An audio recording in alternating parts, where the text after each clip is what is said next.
بسم اللہ الرحمن الرحیم۔ اگر زندگی ختم ہو جائے تو کوئی دعا نہیں مانگتا، دعا صرف لا علمی سے مانگی جاتی ہے۔ اگر طالب علم کو پہلے سے پتہ چل جائے کہ وہ فیل ہو گیا ہے تو وہ کالج جانا بند کر دے گا۔ جب تک لا علمی ہے تب تک دعا ہے۔ اگر مقدر کا علم ہو جائے تو دعا نہیں ہے۔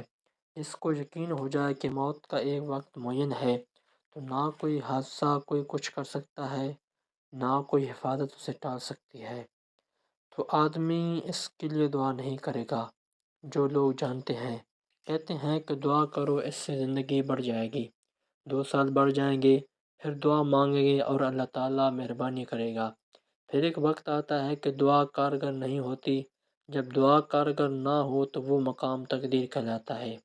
اس مقام سے آگے آپ نہیں جا سکتے، کوئی دعا آپ کو اس سے آگے نہیں لے جا سکتی۔ اسے کہتے ہیں فائنل ڈے۔ اگر مقدر میں کچھ سال باقی ہیں تو پھر دعا کرنے والا بابا پیدا ہو جائے گا۔ اب بابا دیکھ لیتا ہے کہ اس کی زندگی کے 2 سال باقی ہیں تو وہ دعا مانگتا ہے۔ اس طرح وہ دعا مانگتے ہیں اور بیمار ٹھیک ہو جاتا ہے۔ بس آدمی کو یہ یقین ہو جائے کہ موت کا دن مقرر ہو گیا ہے، اس کو یہ یقین ہو جائے کہ میرا رزق اللہ کی طرف مقرر ہے اور عزت ذلت اللہ کی طرف سے ہے، پھر دعا کا کیا مقام رہ جاتا ہے۔ پھر بھی دعا کا مقام ہے، دعا مانگتے چلے جاؤ۔ یہ ایک ایسا عمل ہے جو آپ کو بارگاہ الہی میں لے جاتا ہے۔ دعا وہاں جانے کا ایک ذریعہ ہے۔ سجدہ اللہ کے تقرب کا آخری اور واحد گر ہے۔ اللہ تعالیٰ نے خود فرمایا ہے کہ سجدہ کرو اور میرے قریب ہو جاؤ۔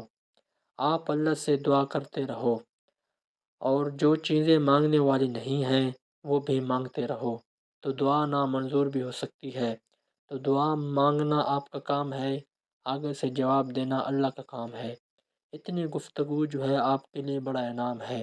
آپ بس مانگتے جاؤ، ہم انسان ہیں، مانگتے ہی رہیں گے۔ اللہ کچھ دے دے تو ہم لے لیں گے اور کچھ نہ دے تو اس کا متبادل مانگ لیں گے۔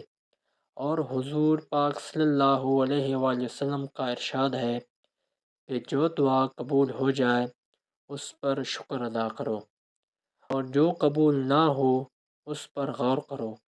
وہ تو مالک ہے، ماننے پر بھی آ جائے تو گناہ گار کی بھی سن لے اور گناہ گاروں کو اپنے حبیب پاک صلی اللہ علیہ وآلہ وسلم کے ساتھ ملا دے۔ ختم شد۔